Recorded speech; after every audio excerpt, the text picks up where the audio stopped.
The summer holidays have always been a time of misery for Harry Potter, and this year is no exception. At number 4, Privet Drive, the Dursleys remain as cruel and neglectful as ever, making Harry's life as uncomfortable as possible. Uncle Vernon, Aunt Petunia, and Dudley view Harry as an unwelcome burden, treating him as though his very existence is an affront. Harry, now 13 years old, has grown accustomed to their behavior, but this summer feels especially stifling. After 2 years at Hogwarts, he has begun to embrace the magical world as his true home, and the contrast between the mundane, hostile atmosphere of the Dursleys' house and the wonder of Hogwarts has never been starker. This year, however, something about Harry feels different. The events of his first 2 years at Hogwarts, the discovery of his identity as the boy who lived, his confrontation with Voldemort in the Philosopher's Stone, and his defeat of the Basilisk in the Chamber of Secrets have left him more confident in himself, but also more aware of the dangers that come with being a part of the wizarding world. Harry knows that his life is not ordinary, and though he yearns for the comforts of Hogwarts, he is also beginning to understand the gravity of his place in the magical community. The summer begins with the usual oppressive routine at the Dursleys. Harry is forced to do chores from dawn to dusk, all while being reminded of his supposed unworthiness. The only relief comes in the form of his correspondence with Ron and Hermione, his two best friends from Hogwarts. The letters they send him are filled with warmth and humor, offering a glimpse of the world Harry misses so much. However, even these letters are not enough to fully dispel the sense of isolation that hangs over Harry during his time at Privet Drive. The monotony is broken, however, with the arrival of Aunt Marge, Uncle Vernon's boorish sister. Marge's visits have always been a source of great discomfort for Harry. She is loud, condescending, and openly disdainful of him, taking every opportunity to belittle him in front of the Dursleys. This visit, however, proves to be the breaking point. During one particularly tense dinner, Marge insults Harry's parents, calling them layabouts and freaks. The anger Harry has bottled up all summer explodes, and without meaning to, he causes Aunt Marge to inflate like a giant balloon. She rises into the air, floating away into the night, leaving the Dursleys stunned and terrified. Realizing that he has broken the rules of the wizarding world by using magic outside of Hogwarts, Harry panics. Knowing that the Ministry of Magic will likely expel him, he grabs his belongings, including his wand and school trunk, and storms out of the house.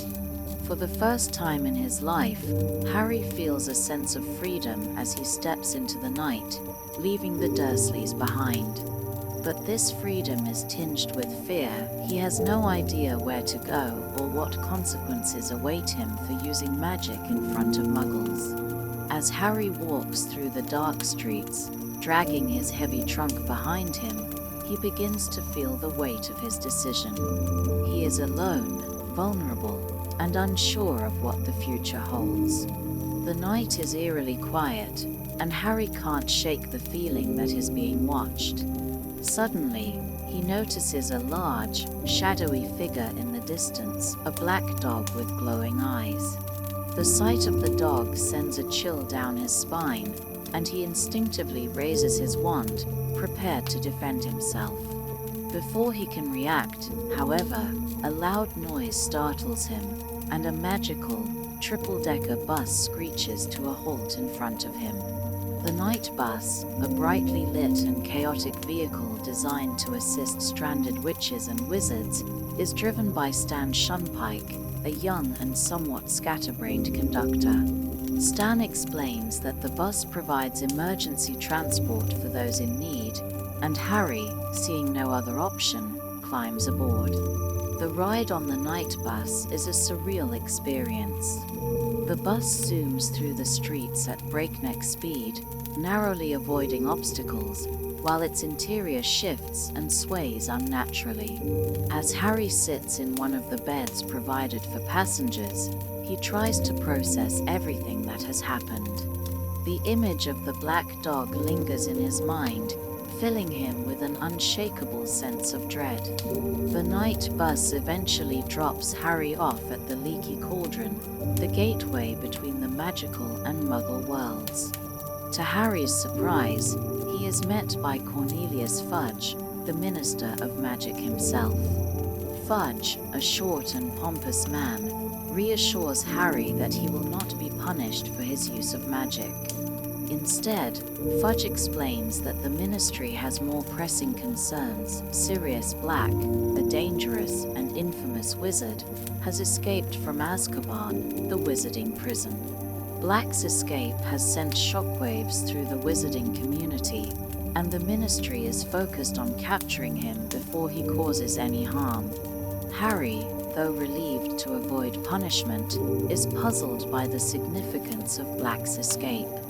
He overhears conversations among wizards in the Leaky Cauldron, all speculating about Black's motives and his connection to Voldemort. Harry learns that Black was once a trusted ally of Voldemort, and rumors suggest that his escape is tied to unfinished business with the Dark Lord.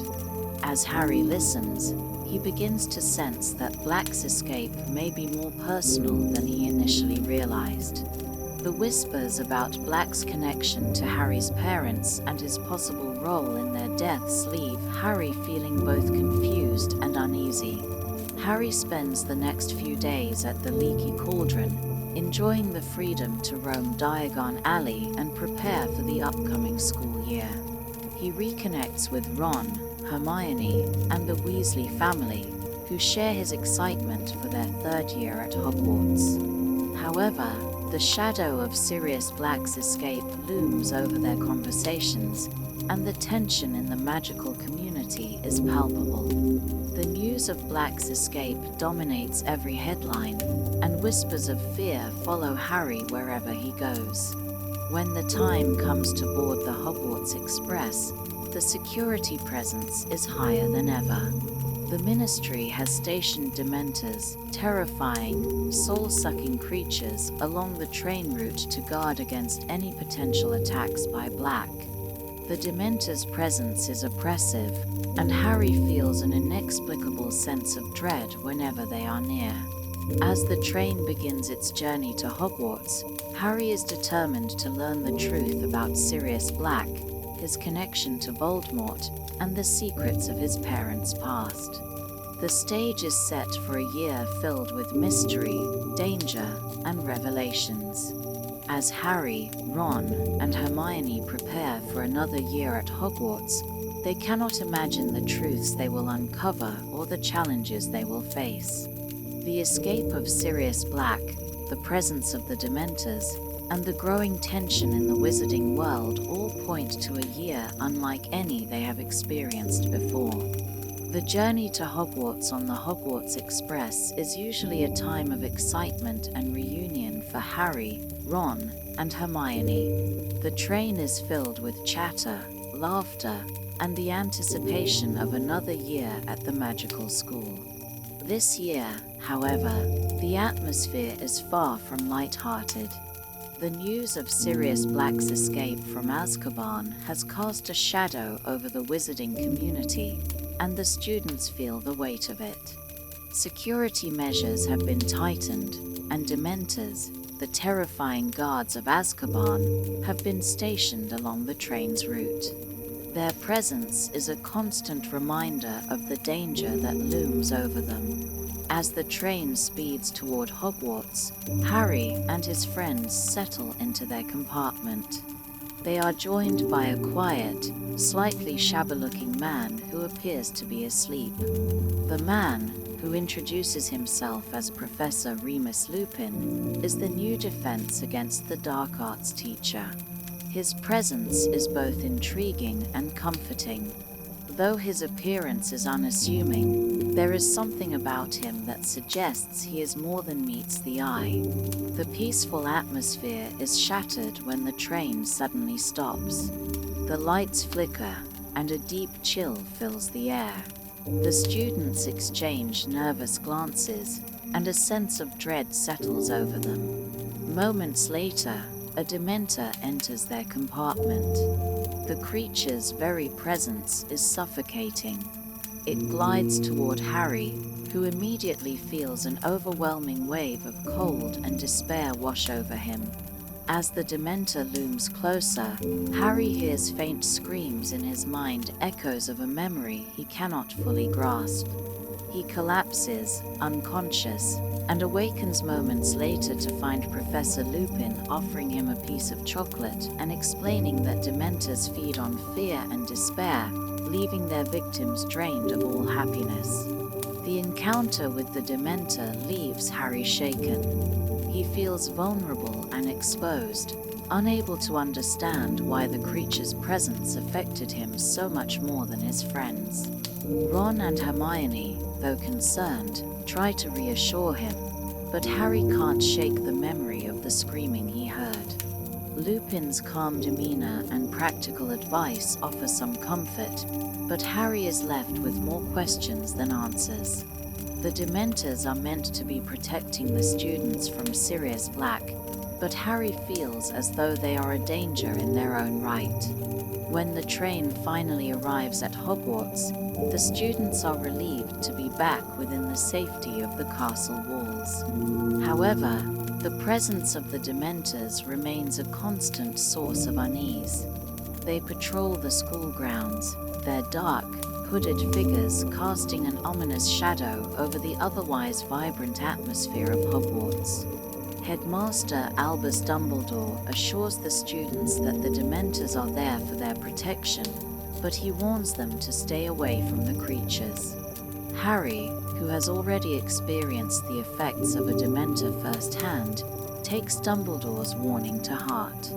The start of the school year brings new challenges and opportunities for Harry and his friends. Hermione, as always, is eager to dive into her studies, but her schedule is strangely packed with an impossible number of classes.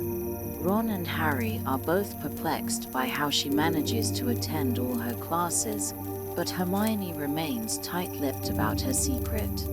Meanwhile, the trio is excited to attend their first Care of Magical Creatures class with Hagrid, who has been promoted to a teaching position. Hagrid's enthusiasm for magical creatures is unmatched, and his first lesson is memorable, to say the least. He introduces the class to hippogriffs, majestic creatures that are half horse and half eagle. The students are initially wary of the creatures, but Harry quickly bonds with a particularly striking hippogriff named Buckbeak. Hagrid instructs Harry to approach Buckbeak with respect, bowing before him and waiting for the creature to bow in return. Harry follows Hagrid's advice and is rewarded with the opportunity to ride Buckbeak, soaring above the ground in a breathtaking display of trust and bravery. The experience is exhilarating, and Harry feels a rare moment of pure joy. However, the lesson takes a darker turn when Draco Malfoy, eager to show off, insults Buckbeak and is promptly scratched by the creature. Malfoy's injury is superficial, but he exaggerates the incident, setting off a chain of events that will have serious consequences for Hagrid and Buckbeak later in the year. In their other classes, Harry, Ron, and Hermione begin to settle into the routine of their third year. Divination, taught by the eccentric Professor Trelawney, proves to be a particularly unusual subject. Trelawney's classroom is filled with incense and dim lighting, creating an otherworldly atmosphere.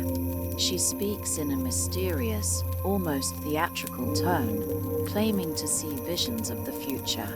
During their first lesson, Trelawney predicts doom for Harry, seeing the Grim, a spectral black dog associated with death, in his tea leaves. The prediction unsettles Harry, especially as it reminds him of the black dog he saw on the night he left the Dursleys. Though Ron and Hermione are skeptical of Trelawney's methods, Harry can't help but feel that her prediction carries some weight. As the weeks go by, Harry becomes increasingly curious about Sirius Black and his connection to his parents. One evening, Harry overhears a conversation between Professor McGonagall and Madame Rosmerta, the proprietor of the Three Broomsticks pub, in which they discuss Black's betrayal of James and Lily Potter. Harry learns that Sirius Black was once James Potter's best friend and that he was the Potters' secret keeper, the person entrusted with the location of their hiding place. It was Black who revealed their location to Voldemort, leading to their deaths. This revelation is a devastating blow to Harry. The idea that someone so close to his parents could betray them fills him with anger and sadness. For the first time, Harry feels the weight of his parents' loss in a new and profound way. The more Harry learns about Sirius Black, the more determined he becomes to confront him. He begins to see Black not just as a threat to his safety, but as the person responsible for the greatest tragedy of his life. Harry's growing anger fuels his desire for answers, but it also blinds him to the larger truths that are yet to be revealed. Meanwhile, Professor Lupin continues to be a source of guidance and support for Harry. Lupin's teaching style is practical and engaging, and he quickly becomes one of Harry's favorite professors. Lupin takes a special interest in Harry, offering him private lessons to help him defend against the Dementors. During these lessons, Lupin teaches Harry the Patronus charm, a powerful spell that conjures a protective force capable of repelling Dementors. Though Harry initially struggles with the charm, he is determined to master it, knowing that it may be the key to overcoming his fears. As the term progresses, the mystery of Sirius Black deepens. The students are constantly reminded of his presence, whether through whispered rumors, the sight of the Dementors patrolling the grounds, or the headlines in the Daily Prophet. For Harry, Ron, and Hermione, the pieces of the puzzle are beginning to come together, but the full picture remains elusive. What they don't yet realize is that the answers they seek will challenge everything they think they know about loyalty, betrayal, and the bonds of friendship. As the school term progresses, the shadow of Sirius Black looms larger over Harry's third year at Hogwarts. With every passing week, the pieces of the puzzle surrounding Black's escape and his connection to Harry's parents seem to grow more tangled. The rumors of Black's betrayal, his involvement in the deaths of James and Lily Potter, and his connection to Voldemort have become the focus of Harry's thoughts. Despite his best efforts to focus on his studies and enjoy the company of his friends, Harry cannot shake the growing anger and frustration that Black's name stirs within him. The tension at Hogwarts is palpable. The Dementors continue to patrol the grounds, their dark, shrouded figures a constant reminder of the danger that hangs over the school. For most students, the Dementors are an unsettling presence, but for Harry, they are a source of profound fear and vulnerability. Each time he encounters them, Harry is overwhelmed by feelings of despair and flashes of painful memories. The Dementors seem to reach into the deepest corners of his mind, bringing forth the sounds of his mother's screams and the faint, echoing laughter of Voldemort. The experience leaves Harry shaken, but it also fuels his determination to confront and overcome his fears. Professor Lupin, noticing Harry's struggles, takes him under his wing and begins teaching him how to cast a Patronus charm. The charm, a powerful defensive spell, is designed to repel Dementors by summoning a protective figure made of positive energy. Lupin explains that the key to casting a Patronus is focusing on a strong, happy memory. For Harry, this proves to be a challenge. Though he has experienced moments of joy at Hogwarts, his life has been marked by loss and hardship. As Harry attempts to conjure his Patronus, he finds himself reflecting on his happiest memories, the warmth of his first Christmas at Hogwarts, the cheers of his friends after his first Quidditch victory, and the moment he learned he was a wizard. While these memories give him strength, the emotional toll of confronting his fears takes time to overcome. As Harry trains with Lupin, his respect for the professor grows. Lupin's calm demeanor, patience, and genuine care for his students make him one of the most beloved teachers at Hogwarts. However, there is an air of mystery about him that Harry can't ignore. Lupin occasionally misses lessons or appears unusually tired, and though he is clearly skilled in defensive magic, he avoids certain topics, particularly those related to his personal life. Harry, Ron, and Hermione are curious about their teacher's secrets, but they hesitate to pry, sensing that Lupin's kindness and mentorship are more important than satisfying their curiosity. Meanwhile, tensions between Harry and Draco Malfoy escalate. Malfoy, emboldened by his father's influence and his own sense of superiority, takes every opportunity to taunt Harry about the danger of Sirius Black. He mocks Harry for fainting in the presence of Dementors, calling him weak and unworthy of his fame. Though Harry tries to ignore Malfoy's jabs, the comments sting, and he struggles to keep his anger in check. Ron, ever loyal, stands up for Harry at every turn, but the conflict with Malfoy only serves to heighten the already tense atmosphere at Hogwarts. In addition to the growing unease, Hermione's packed schedule begins to raise eyebrows. She is attending more classes than should be possible, often disappearing from one subject and reappearing in another without explanation. Ron, in particular, is frustrated by Hermione's secrecy, and their frequent arguments create a strain in the trio's dynamic. Hermione insists that she is simply managing her workload, but her cryptic responses leave her friends puzzled. Despite the tension, Hermione remains fiercely dedicated to her studies and her efforts to help Hagrid, whose position as Care of Magical Creatures professor has come under scrutiny following the incident with Buckbeak and Draco Malfoy. The situation with Buckbeak becomes a significant point of contention when Malfoy's father, Lucius Malfoy, uses his influence at the Ministry of Magic to push for the Hippogriff's execution. Hagrid is devastated by the prospect of losing Buckbeak, and Hermione throws herself into helping him prepare a defense. Harry and Ron, though supportive, find themselves caught between their own worries and the growing frustration with Hermione's single-minded focus. The trio's friendship, which has weathered so much already, begins to show cracks under the pressure. As the term continues, Harry overhears another conversation that adds to the mystery surrounding Sirius Black. During a visit to Hogsmeade, Harry sneaks into the Three Broomsticks pub under his invisibility cloak and overhears Professor McGonagall, Hagrid, and other teachers discussing Black's connection to Harry's parents. The conversation reveals a shocking truth. Sirius Black was not only James Potter's best friend, but also Harry's godfather. Black had been entrusted as the Potters' secret keeper, a position that allowed him to safeguard the location of their hiding place. Instead, he betrayed them, revealing their location to Voldemort and leading to their deaths. This revelation shakes Harry to his core. The idea that someone so close to his parents could betray them is almost too much to bear.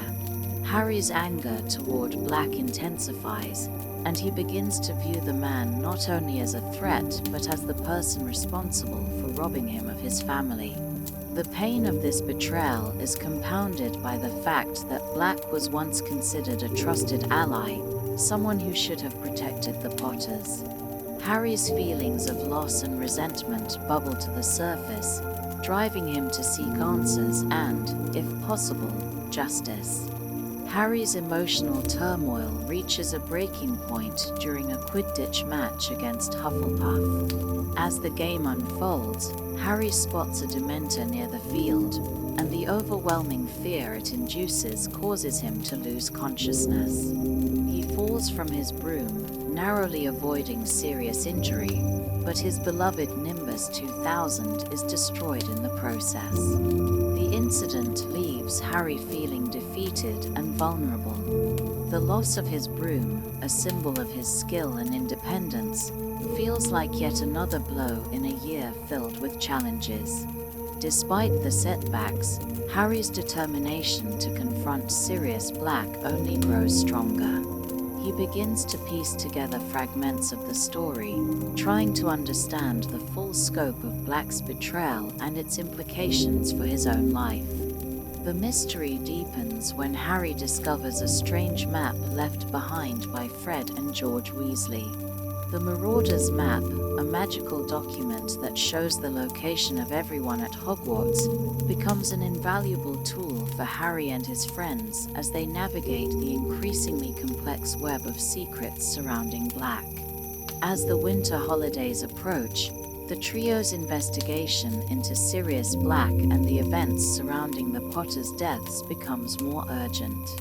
The danger of Black's escape, the unsettling presence of the Dementors, and the unresolved tension between Harry, Ron, and Hermione all point to a year that is far from ordinary.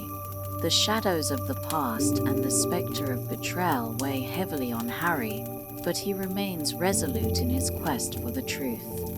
Winter arrives at Hogwarts, casting a blanket of snow over the castle and its grounds. The festive season, usually a time of joy and camaraderie, is overshadowed by the ever-present threat of Sirius Black and the looming specter of the Dementors.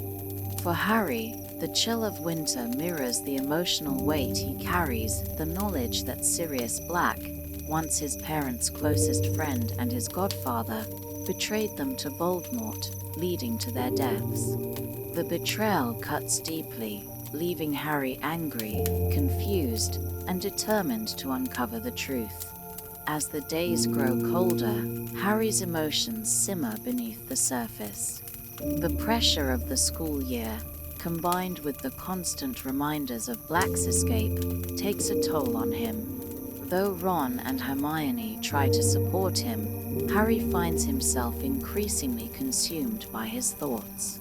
He spends hours replaying the information he overheard in Hogsmeade, trying to make sense of how someone so close to his parents could turn against them. The weight of the betrayal is overwhelming, and Harry begins to feel isolated, even among his friends. The turning point comes when Fred and George Weasley, the mischievous twins, gift Harry the Marauder's map, a magical document that reveals the entirety of Hogwarts, including its secret passages and the locations of everyone within the castle. The map, created by 4 mysterious individuals known only as Moony, Wormtail, Padfoot, and Prongs, becomes an invaluable tool for Harry. With it, he can navigate the castle unseen, explore hidden passages, and, most importantly, keep an eye out for Sirius Black. The map is a revelation. It not only allows Harry to evade the watchful eyes of the teachers and prefects, but also provides him with a sense of control in an otherwise chaotic year. The twins explain that the map is a relic of Hogwarts' mischievous past, created by students who are clearly as resourceful and daring as they are. For Harry, the map feels like a connection to something greater, a bridge between his present struggles and the mysteries of Hogwarts history. One night, while exploring the map in the Gryffindor common room, Harry notices a name that sends a chill down his spine: Peter Pettigrew. According to everything Harry has been told, Pettigrew is dead, killed by Sirius Black during his escape from Voldemort's downfall. Yet, there it is, Peter Pettigrew's name, moving across the map as though he were alive and walking the halls of Hogwarts. The sight of Pettigrew's name raises more questions than answers, leaving Harry both alarmed and intrigued. Could the map be wrong, or is there something far more sinister at play? Harry shares his discovery with Ron and Hermione, who are equally shocked. Ron, in particular, is deeply unsettled, as Pettigrew was one of his family's heroes, someone who had died trying to protect the Potters. The trio begins to investigate, determined to understand how Pettigrew's name could appear on the map. Their search for answers leads them to the library, where they delve into old records and accounts of the First Wizarding War. However, their efforts yield little, and the mystery of Pettigrew's name remains unresolved. Meanwhile, tensions among the trio continue to mount. Hermione, overwhelmed by her impossible schedule and her commitment to helping Hagrid defend Buckbeak, grows increasingly short-tempered.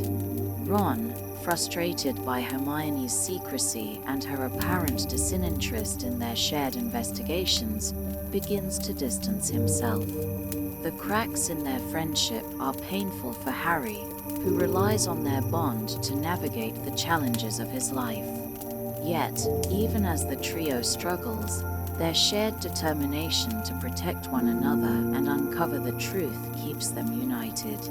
The strain on Harry's emotions reaches a breaking point during a Quidditch match against Ravenclaw. The match is intense, with Harry pushing himself harder than ever to secure a victory for Gryffindor. However, the game takes a terrifying turn when Dementors swarm the pitch, drawn by the heightened emotions of the players and spectators. Harry, once again overwhelmed by their presence, collapses mid-air. As he falls, he hears the now familiar sound of his mother's screams and the chilling laughter of Voldemort.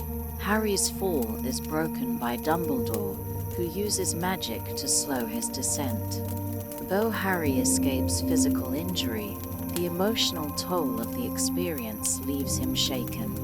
The Dementor's ability to bring his worst memories to the surface feels like a violation, a reminder of the pain he carries with him every day. Despite his best efforts, Harry feels powerless against them, and his frustration with his inability to master the Patronus charm grows. Professor Lupin, sensing Harry's distress, intensifies their training sessions.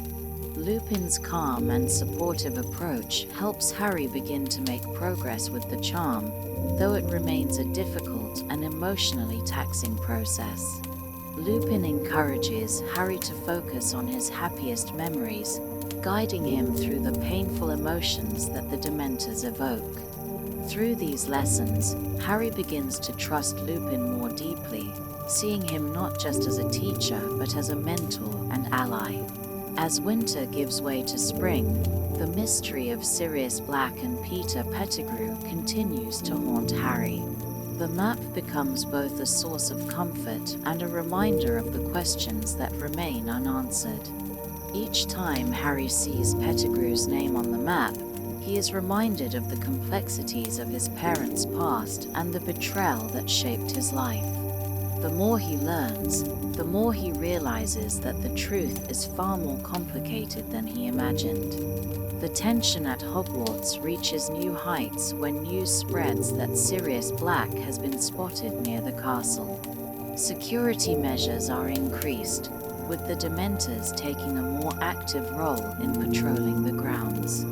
For Harry, the knowledge that Black is so close is both terrifying and galvanizing. He begins to feel a burning desire to confront Black, to demand answers, and to avenge his parents. As the term progresses, the pieces of the puzzle slowly begin to fall into place. Harry, Ron, and Hermione uncover more about the history of Sirius Black, Peter Pettigrew, and their connection to the Potters. The revelations they uncover challenge their understanding of loyalty, friendship and betrayal, forcing them to confront difficult truths about the people they thought they knew. As spring approaches at Hogwarts, the mysteries surrounding Sirius Black and Peter Pettigrew continue to weigh heavily on Harry, Ron, and Hermione.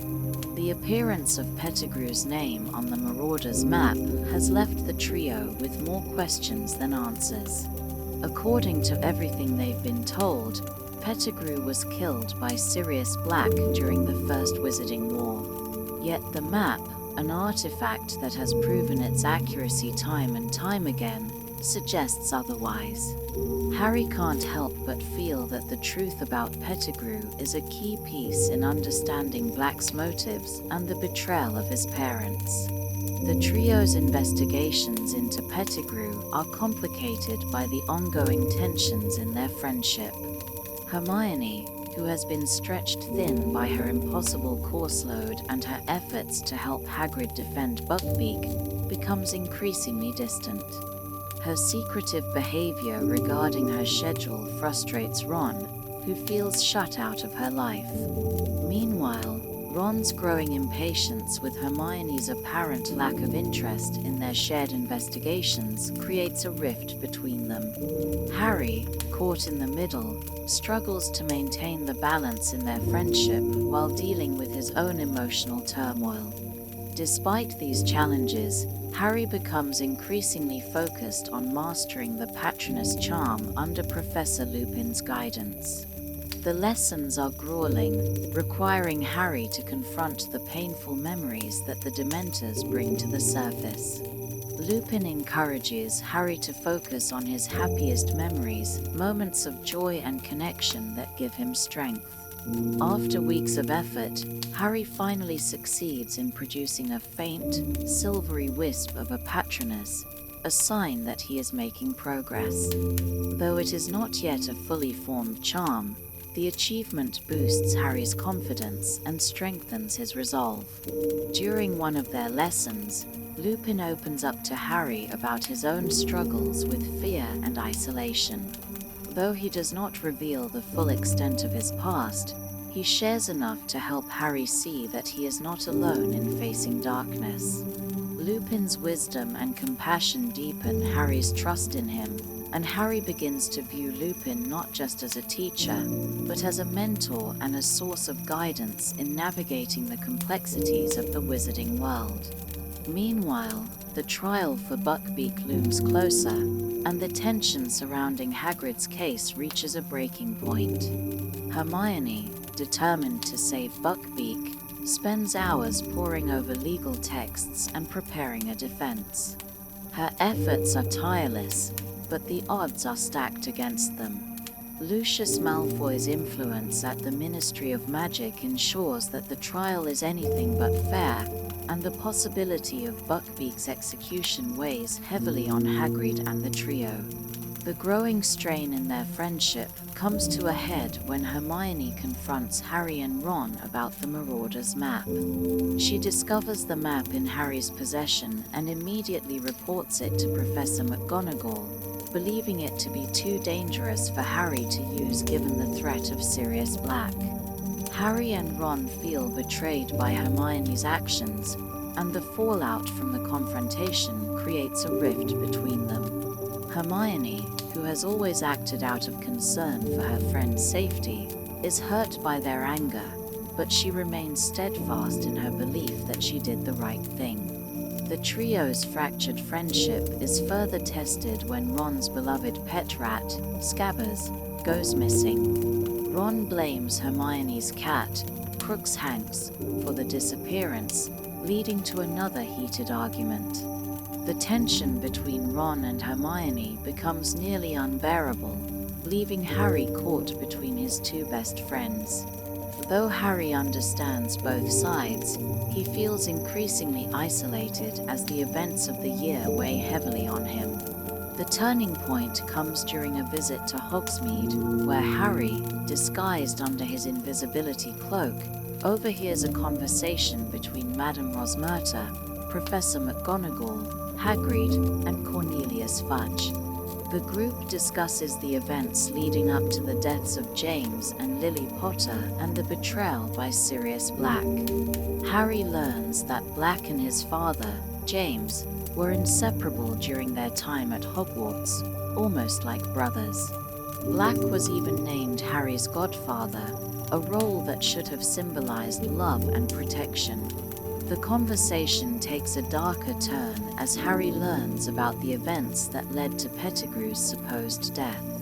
According to the story, after the Potters were betrayed and Voldemort attacked their home, Pettigrew confronted Black in a crowded street. Black, laughing maniacally, cast a spell that killed Pettigrew and 12 Muggles, leaving only a single finger behind as evidence of Pettigrew's remains. Black was arrested on the spot and sent to Azkaban, where he remained until his recent escape. This revelation shakes Harry to his core. The image of Sirius Black as a trusted friend of his parents, now turned traitor and murderer, is almost too much to bear. Harry's anger boils over, and he vows to confront Black if given the chance. For Harry, this is no longer just about survival, it's about justice and avenging his parents' deaths. Despite his resolve, Harry's emotions remain conflicted. The memories of his parents' love and sacrifice are intertwined with the betrayal that led to their deaths, leaving Harry grappling with feelings of loss, anger, and confusion. The weight of these emotions pushes Harry to seek solace in his lessons with Lupin, who continues to guide him in mastering the Patronus charm. With each lesson, Harry becomes stronger, both in his magic and in his ability to face the darkness within himself. As the school year progresses, the pieces of the puzzle surrounding Sirius Black and Peter Pettigrew begin to fall into place. Harry, Ron, and Hermione discover connections between the Marauder's map and their own investigation, leading them to question everything they thought they knew about loyalty and betrayal.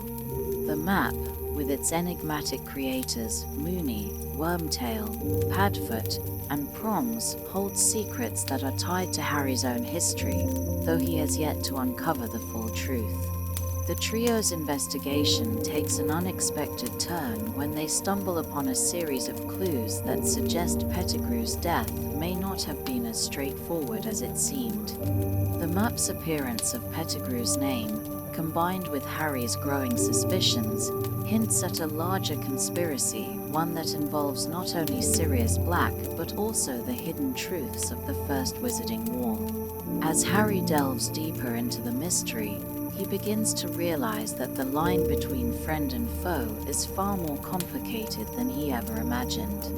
The stage is set for a dramatic confrontation as the truth about Sirius Black, Peter Pettigrew, and the events that shaped Harry's life slowly comes into focus. With the threads of the past and present intertwining, Harry and his friends are drawn closer to the heart of the mystery and the danger that comes with it. The school year at Hogwarts grows more tense with each passing day. The looming threat of Sirius Black, the presence of the Dementors, and the unresolved mysteries surrounding Peter Pettigrew weigh heavily on Harry, Ron, and Hermione. The trio's friendship, already strained by personal disagreements, is further tested as they dig deeper into the truth about Black and the betrayal of Harry's parents. Harry is consumed by a mix of anger and determination. The stories he overheard in Hogsmeade about Sirius Black's betrayal haunt him. How could someone who was so close to his father, who was even his godfather, have turned against him? Harry's desire for justice, or perhaps revenge, grows stronger, and he becomes increasingly resolved to confront Black. However, as he reflects on the events leading up to his parents' deaths, Harry begins to sense that there is more to the story than what he has been told. Ron and Hermione, despite their ongoing disagreements, continue to support Harry in his search for answers. Ron, still bitter about the disappearance of his pet rat Scabbers and convinced that Hermione's cat, Crookshanks, is to blame, often finds himself at odds with Hermione. Hermione, overwhelmed by her impossible schedule and her efforts to help Hagrid with Buckbeak's trial, is equally frustrated by Ron's accusations. Their arguments create a rift between them, leaving Harry feeling caught in the middle. Despite the tension, the trio remains united in their quest to uncover the truth.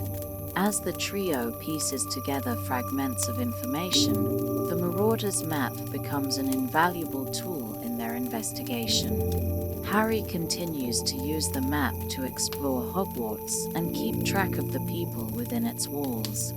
The repeated appearance of Peter Pettigrew's name on the map remains a disturbing enigma. According to the official story, Pettigrew died years ago in a confrontation with Sirius Black, leaving behind only a single finger. Yet, the map clearly shows Pettigrew moving through the castle, alive and well. The mystery of Pettigrew's apparent survival raises more questions than it answers. How could someone thought to be dead for so long still be alive? And if Pettigrew is alive, why has he remained hidden? Harry, Ron, and Hermione begin to suspect that Pettigrew's survival may be connected to Sirius Black's escape from Azkaban. The pieces of the puzzle seem to suggest a larger conspiracy, one that challenges the official account of the events leading up to Voldemort's fall. Meanwhile, the tensions surrounding Buckbeak's trial reach a boiling point. Despite Hermione's tireless efforts to prepare a defense, the odds are heavily stacked against Hagrid and Buckbeak. The influence of Lucius Malfoy at the Ministry of Magic ensures that the trial is biased, and it becomes increasingly clear that Buckbeak's fate has been decided before the trial even begins. Hagrid, devastated by the prospect of losing Buckbeak, withdraws from his usual cheerful demeanor.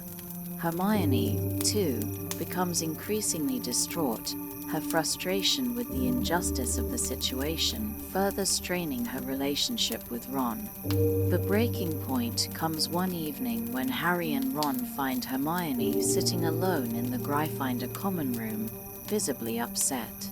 She reveals that she has received an official notice that Buckbeak has been sentenced to execution. The news leaves the trio stunned. Hermione's heartbreak over the outcome of the trial is compounded by her feelings of helplessness. Despite all her efforts, she was unable to save Buckbeak. Ron, recognizing Hermione's pain, sets aside their earlier disagreements and offers his support. The moment marks a turning point in their friendship, as Ron and Hermione begin to reconcile. As the trio prepares for the end of the school year, their focus shifts back to the mystery of Sirius Black and Peter Pettigrew. Harry becomes increasingly suspicious of the connections between the two men and the events of the past. He recalls Professor Lupin's cryptic remarks during their lessons, which seem to hint at a deeper understanding of the events surrounding Black and Pettigrew. Though Harry trusts Lupin, he begins to wonder if the professor knows more than he is letting on. The tension reaches a climax during an unexpected encounter in the castle. While using the Marauder's map to explore one of the secret passages, Harry notices Pettigrew's name moving toward the Gryffindor common room. The sight sends a jolt of fear and adrenaline through him. He races to intercept Pettigrew, determined to confront the man who he believes holds the key to understanding Sirius Black's motives. However, when Harry arrives, there is no sign of Pettigrew. Instead, he finds Crookshanks, Hermione's cat, sitting calmly in the corridor. The encounter leaves Harry more confused than ever. Crookshanks, who has always displayed an uncanny intelligence, seems to be connected to the mystery in ways Harry cannot yet understand. The cat's behavior, particularly its interactions with Scabbers, Ron's missing rat, raises questions about whether Crookshanks knows more than meets the eye. The incident deepens Harry's sense of unease and reinforces his determination to uncover the truth. The trio's investigation takes another turn when Professor Trelawney, during one of her divination classes, delivers an unexpected prophecy. Though her predictions are often dismissed as melodramatic, this particular prophecy strikes a chord with Harry. Trelawney speaks of a great betrayal and the return of something thought to be lost. The cryptic nature of the prophecy leaves Harry unsettled, and he begins to wonder if it is connected to the events surrounding Black and Pettigrew. As the end-of-year exams approach, the tension at Hogwarts reaches its peak. The students are on edge. The presence of the Dementors continues to cast a shadow over the school, and the mystery of Sirius Black and Peter Pettigrew remains unresolved. For Harry, the stakes have never been higher. He knows that the answers he seeks will not only shed light on the past, but also shape his understanding of his parents, their friends, and the choices that led to their deaths. The stage is set for a dramatic confrontation. The pieces of the puzzle are coming together, and Harry, Ron, and Hermione are closer than ever to uncovering the truth. But as they prepare to face the dangers ahead, they must grapple with questions of loyalty, betrayal, and the complex nature of friendship. The tension at Hogwarts has reached a fever pitch. With the end-of-year exams looming and the shadow of Sirius Black continuing to darken the atmosphere, Harry, Ron, and Hermione feel the weight of the unresolved mysteries pressing down on them. The knowledge that Peter Pettigrew, supposedly dead, is alive and moving through Hogwarts adds an eerie sense of urgency to their investigations. Yet, the answers remain elusive. Late one evening, Harry, unable to sleep, decides to use the Marauder's map to explore the castle. As he scans the map, he notices a curious movement near the Whomping Willow, a figure labeled Peter Pettigrew. Startled, Harry grabs his invisibility cloak and sneaks out of the castle, determined to catch Pettigrew. However, as he approaches the willow, the map's markings disappear, leaving Harry confused and frustrated. The tree remains ominously still, its long, thrashing branches quiet under the moonlight. Though Harry finds no trace of Pettigrew, he is struck by the unsettling feeling that he is being watched. Unbeknownst to Harry, his absence does not go unnoticed. Professor Lupin, who has grown increasingly vigilant as the full moon approaches, senses something amiss. When Harry returns to the castle, he is met by Lupin, who warns him about the dangers of venturing outside, especially with Sirius Black still at large. Lupin's concern is genuine, but Harry cannot shake the feeling that his professor knows more about the events surrounding Black and Pettigrew than he has revealed. Meanwhile, Hagrid receives the devastating news that Buckbeak's appeal has been denied, and the Ministry has scheduled the Hippogriff's execution. The trio, determined to support their friend, promises to be there for Hagrid during Buckbeak's final moments. The injustice of the decision weighs heavily on Hermione, who has worked tirelessly to defend Buckbeak. Ron, too, is moved by the injustice and sets aside his lingering grudge over Scabbers' disappearance to comfort Hermione. The trio sneaks down to Hagrid's hut on the evening of Buckbeak's execution, their hearts heavy with dread. Hagrid is inconsolable, and the sight of the gentle hippogriff awaiting his fate fills them with despair. As they sit with Hagrid, Hermione discovers a shocking surprise: Scabbers, Ron's missing rat, is alive and hiding in Hagrid's house. Ron is overjoyed to be reunited with his pet, though Scabbers seems unusually frantic and agitated. Their reunion is cut short by the arrival of the execution party. Harry, Ron, and Hermione slip out of Hagrid's hut, unwilling to witness the grisly scene. As they hide in the nearby trees, they hear the swish of an axe and assume the worst. The sound sends a wave of guilt and sorrow through them, but they have little time to dwell on it. Scabbers suddenly bolts from Ron's grip, leading the trio on a chaotic chase across the grounds. The chase leads them toward the Whomping Willow, where Scabbers seems intent on escaping. As Ron attempts to recapture his rat, a massive black dog appears out of nowhere and lunges at him. The dog grabs Ron by the leg and drags him into the roots of the willow, which open to reveal a hidden passageway. Harry and Hermione, horrified, race after them, dodging the thrashing branches of the tree. The passageway leads to the Shrieking Shack, a dilapidated and eerie building on the outskirts of Hogsmeade. Inside, they find Ron injured but alive, clutching Scabbers protectively. The black dog transforms before their eyes into none other than Sirius Black. The sight of the man Harry has spent the year fearing fills him with rage. Harry lunges at Black, determined to avenge his parents. However, Black does not fight back. Instead, he pleads for a chance to explain, his voice raw with desperation. Before Black can say more, Professor Lupin bursts into the room. To Harry's shock, Lupin embraces Black like an old friend. The revelation stuns Harry, Ron, and Hermione. How could Lupin, their trusted professor, be allied with the man who betrayed his parents?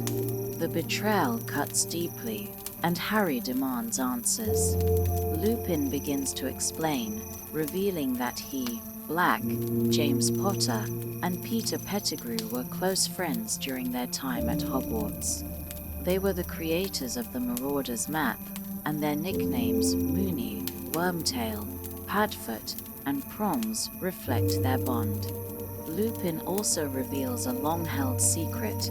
He is a werewolf, a condition he has struggled with since childhood. His friends, knowing of his affliction, became animagi to help him during his transformations, allowing them to accompany him during the full moon. The shocking truth about Peter Pettigrew emerges when Black accuses Scabbers of being Pettigrew in disguise. Black explains that Pettigrew faked his death and framed Black for the murders of the Potters and the Muggles in the street. Pettigrew, a coward and a traitor, has spent the years hiding in his animagus form as Scabbers. The rat's frantic behavior, his missing toe, and his presence on the Marauder's map all point to one undeniable conclusion: Peter Pettigrew is alive. Hermione, ever skeptical, demands proof. Lupin and Black use magic to force Pettigrew to transform back into his human form.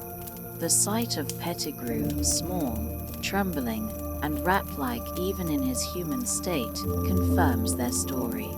Pettigrew begs for mercy, attempting to shift the blame onto Voldemort and pleading that he only acted out of fear. His words only deepen Harry's anger. Here, at last, is the man who betrayed his parents, who delivered them to Voldemort and left Harry an orphan. Harry, filled with rage, considers delivering Pettigrew to justice himself. However, Black and Lupin persuade him to spare Pettigrew's life, arguing that exposing the truth about his betrayal is more important. They decide to take Pettigrew back to the castle, where he will face justice for his crimes. As the group prepares to leave the Shrieking Shack, Harry feels a mix of emotions. The man he thought was his enemy, Sirius Black, has been revealed as a victim of betrayal, while the supposed hero, Peter Pettigrew, is unmasked as a traitor. The truth is far more complicated than Harry imagined, and he begins to understand that loyalty and betrayal are not always black and white. The atmosphere inside the Shrieking Shack was heavy with tension and revelations. Harry, Ron, and Hermione stood frozen as Sirius Black and Remus Lupin restrained Peter Pettigrew, the man they had believed to be dead for over a decade. Pettigrew, small and trembling, pleaded for his life, his beady eyes darting between his captors and Harry. The truth had been laid bare. Pettigrew had faked his death, framed Black for the murders of James and Lily Potter, and lived for years disguised as Ron's pet rat, Scabbers. Harry's emotions churned violently within him: anger, confusion, and a deep sense of betrayal. Pettigrew, the man responsible for his parents' deaths, stood before him, exposed but still alive. For so long, Harry had thought of Sirius Black as the man who had ruined his family, the reason he had grown up an orphan. But now, that hatred had shifted to Pettigrew, whose cowardice and treachery had led to the death of his parents. Pettigrew's pitiful appearance made Harry's anger burn brighter. How could someone so weak have caused so much destruction? Pettigrew whimpered, his voice shaking as he tried to defend himself. He claimed he had no choice, that Voldemort was too powerful to resist. He begged for forgiveness, appealing to Harry as the son of James Potter, but his words only deepened the disgust in the room. Sirius, his face gaunt but filled with fury, stepped forward, wand trembling in his hand. For him, this moment was the culmination of years of torment in Azkaban, where he had been wrongfully imprisoned for crimes Pettigrew had committed. Lupin, though calmer, was equally resolute. He had been betrayed not only by Pettigrew but also by the loss of trust and friendship that had once defined the bond between the Marauders. As he spoke, his voice was heavy with emotion, and it became clear that this confrontation was as much about justice as it was about closure. Harry's mind raced as Pettigrew's pleas continued. The betrayal, the loss, and the years of grief hung heavily in the air. It would be so easy to let Sirius and Lupin deliver justice here and now. Harry's wand was in his hand, and he could feel the weight of his parents' deaths pressing on his heart.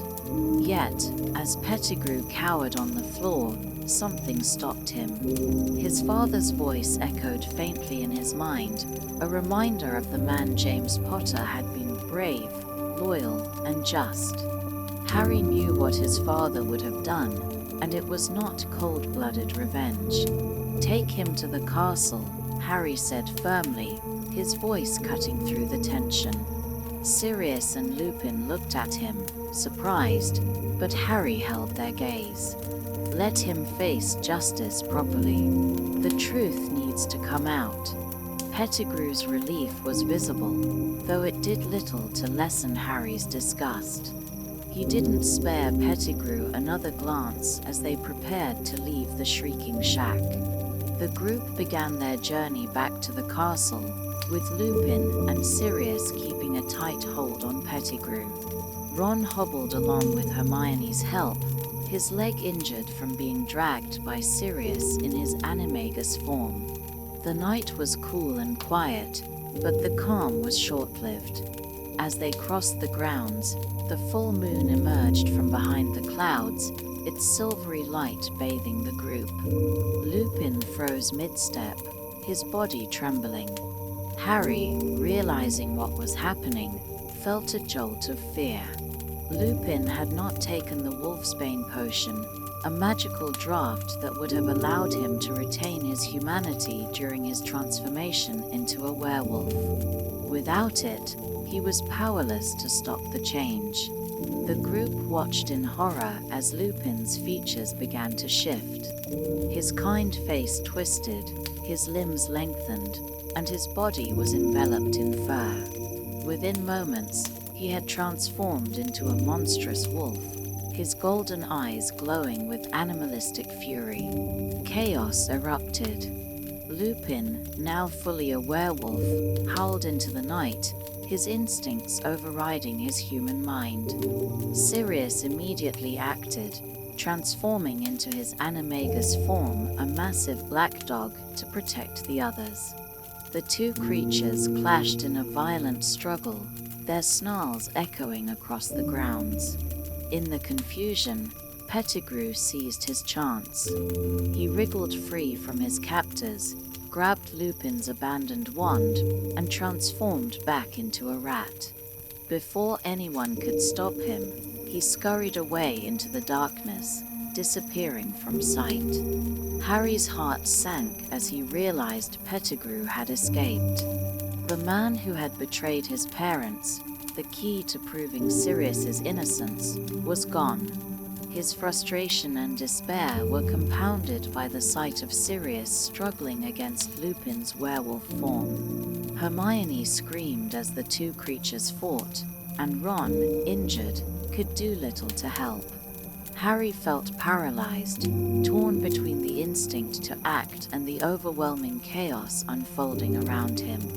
The situation worsened when the Dementors arrived. Drawn by the commotion, the dark, hooded creatures descended on the group, their chilling presence sapping the warmth and light from the air. Harry, clutching his wand tightly, tried to summon a Patronus, but his earlier progress with the charm faltered under the weight of his fear and exhaustion. The memories the Dementors evoked, the screams of his mother, the laughter of Voldemort overwhelmed him. Sirius, now back in human form and weakened from the fight, collapsed near the lake, surrounded by the Dementors.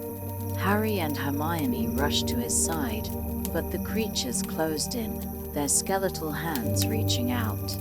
Harry tried again to cast the Patronus charm, shouting Expecto Patronum with all his strength. A silvery wisp emerged from his wand, but quickly faded. Despair threatened to overtake him as the cold and darkness pressed closer. Just as Harry felt himself succumbing to the Dementors, a bright, radiant light filled the air. A powerful Patronus, a stag, charged toward the Dementors, driving them away. The sight was both awe-inspiring and deeply familiar. Harry, on the brink of unconsciousness, thought he saw a figure on the other side of the lake, someone who seemed oddly familiar. Before he could process what he had seen, darkness enveloped him. When Harry awoke, he found himself in the hospital wing, with Hermione by his side. Ron was in a nearby bed, still recovering from his injury. Sirius, however, was nowhere to be found. Dumbledore soon entered, his expression grave but calm. He explained that Sirius had been captured by the Ministry of Magic and was being held in the castle, awaiting execution. The Dementors were prepared to administer the fatal kiss, which would destroy Sirius's soul. The news hit Harry like a blow. After everything they had uncovered, after learning the truth about Sirius's innocence, it seemed unbearable that he would be punished for crimes he hadn't committed. But as Harry's mind raced, Dumbledore gave him and Hermione a cryptic piece of advice. You have the means to save more than one innocent life tonight. His eyes lingered on Hermione, who seemed to understand his meaning immediately. As Dumbledore left, Hermione revealed the secret she had been keeping all year, the Time Turner, a magical device that allowed her to travel back in time. Together, she and Harry devised a plan to rewrite the night's events and save both Sirius and Buckbeak. The race against time was about to begin. The hospital wing was still as Harry and Hermione exchanged determined glances. Hermione's Time Turner, a small, hourglass-shaped object suspended on a delicate chain, glinted faintly in the moonlight. It was the key to saving both Sirius and Buckbeak, and Dumbledore's cryptic encouragement left no doubt in their minds about what needed to be done. With a sense of urgency, Hermione explained how the device worked, her voice steady despite the enormity of the task ahead. "We can't be seen," she emphasized. "We must avoid ourselves at all costs." With a deep breath, Hermione looped the chain around both their necks and turned the time turner 3 times. The world around them seemed to spin and blur, and when it settled, the sounds of the past evening surrounded them. They were back 3 hours earlier, before Buckbeak's execution and Sirius's capture. The castle grounds were bathed in the soft glow of twilight as Harry and Hermione quickly slipped into the shadows. From their vantage point outside Hagrid's hut, they saw their past selves and Ron consoling Hagrid inside. Hermione grabbed Harry's arm and whispered, "We can't interfere with what's already happened. Let's focus on Buckbeak first." Buckbeak, tethered just outside the hut, looked majestic even in the dim light. Hermione approached cautiously, her voice soothing as she untied the hippogriff. Harry, glancing nervously toward the execution party approaching from the castle, kept watch. With Hermione's guidance, Buckbeak followed them into the forest, out of sight.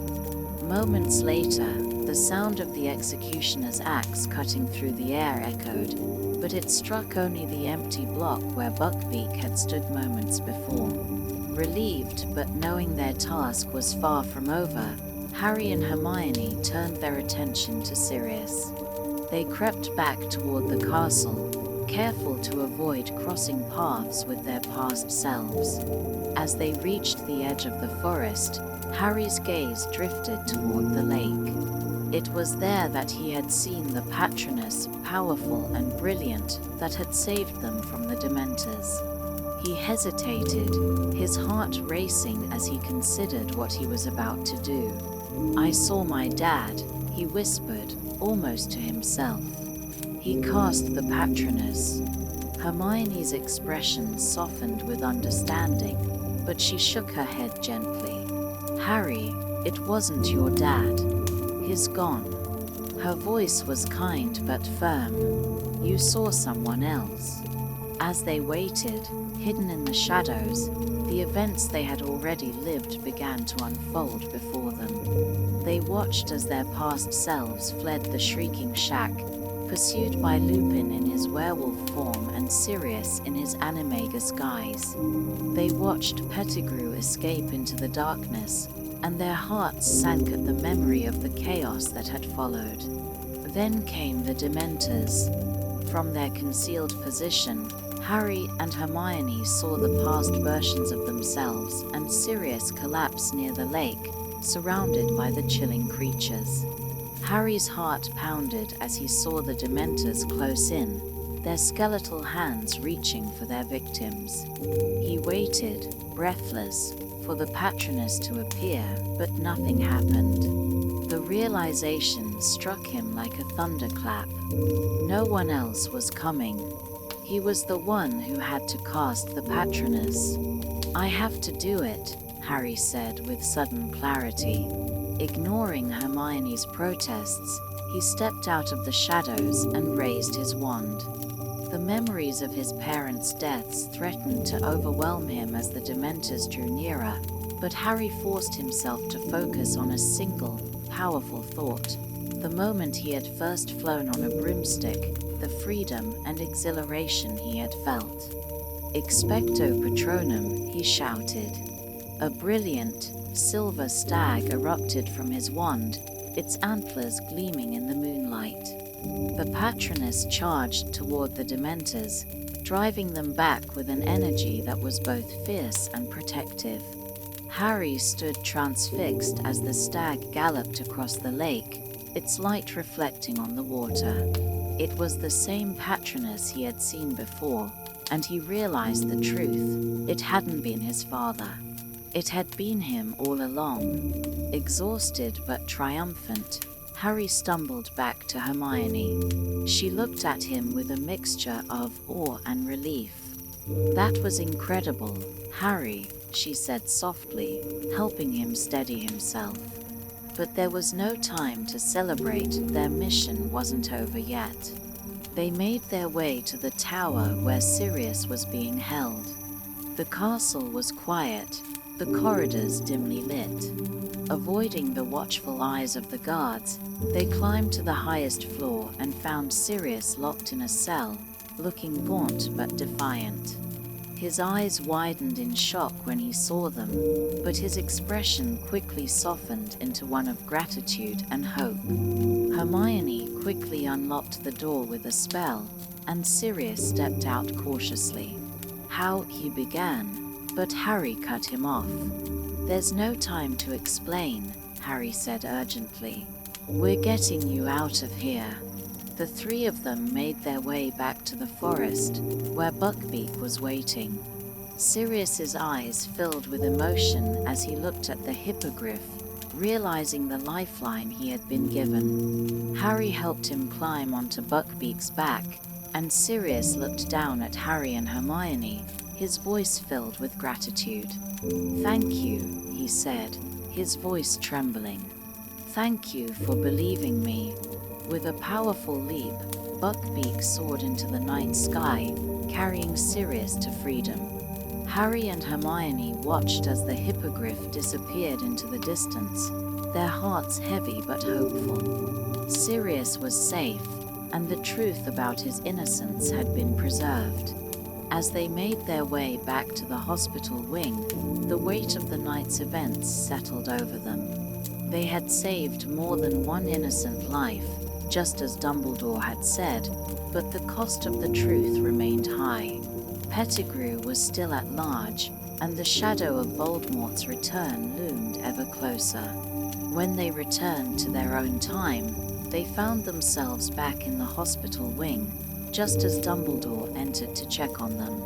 He gave them a knowing smile, his twinkling eyes filled with approval. "Well done," he said simply, before leaving them to rest. As Harry lay in bed that night, staring at the ceiling, he thought of Sirius flying to freedom, of his father's legacy, and of the challenges that lay ahead.